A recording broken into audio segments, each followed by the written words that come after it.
Hi guys! Nag-film na ako kanina pero dinilit ko kasi ayokong ma-misinterpret tayo. Kasi may isi-share lang akong na-experience ko. 'Di ba kasi last Monday nag-surprise yung mga estudyante ko sa akin and nalaman nila na ang favorite color ko ay green. So yung team nila ay anything na color green na mga pagkain or snacks. Tapos nung Martes, nung papasok na ako sa section na nahandelan ko, lahat ng sections handled ko nasa field kasi nagpa-practice sila ng cheer dance at nagbigay naman sila ng excuse letter signed ng PE teacher nila na bigyan ko muna daw ng time para makapag-practice. Nagstay naman ako dun sa field, kasama sila yung 3 sections dun sa field. Tapos after ilang minuto, bumalik na ako dito. Naisip ko na kainin yung ilang chichirya, yung tagpipiso na binigay ng mga estudyante ko. Tapos, nung kakainin ko na siya, medyo malalagkit kasi galing yun sa mga kamay nila. Hindi naman sa pagiging maselan. Tapos sabi ko, pupunasan ko na lang ng wipes bago ko kainin. Kasi yung, di ba yung mga tagpipiso na chichirya, dinidirekta natin yun sa kasi konti lang naman yung laman nun. Sanay tayo. Kayo din ba? Na dinediretso natin sa bibig natin. Nung pinupunasan ko na, kanina yung film ko, pinakita ko yun, kaso baka mapagalitan tayo ng nung product na yun.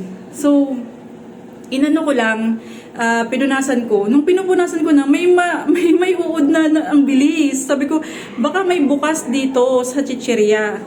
Kaya randomly, kasi 4 or 5 yung kinuha ko, kasi konti lang naman yung laman niya, di ba? So, sabi ko, kakain ako. 4 or 5. Randomly, kumuha ko ng isa, tapos inopen ko siya. Paglagay ko sa tissue, yung mani, di ba yung mani, meron siyang itlog sa loob na kakagaya ng uod. Tapos yun na-imagine ko na, sabi ko, di ba pag kinakain natin yun, bihira naman tayo na iniisa-isa pa natin, dinidirekta na natin sa bibig natin. Tapos naisip ko, paano yung mga, di ba, pag walang kuryente, kumakain tayo ng mga ganon, usap-usap, tambay-tambay, tapos yung mga nagiinuman, kadalasan kung saan yung medyo madilim, kung saan dim lang yung ilaw, dun pa pumipwesto, yung mga nagiinuman sa kalsada or sa kanto-kanto.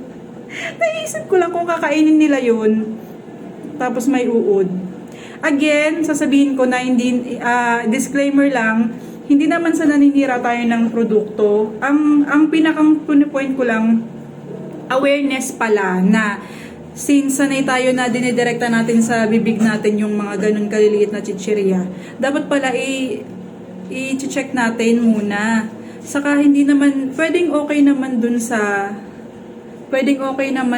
sa manufacturer nun, okay naman, na-sealed naman, clear naman. Pero di ba kasi dinideliver yan sa mga bodega, di ba? Kung may tindahan kayo, may tindahan kasi kami. So di ba namamalengke tayo, may parang tindahan din na kung saan tayo kumukuha ng mga chichirya. Di ba may mga tambakan din yan? Hindi natin alam kung ilang linggo, ilang buwan nakatambak doon sa bodega nila yung mga ganitong chichirya.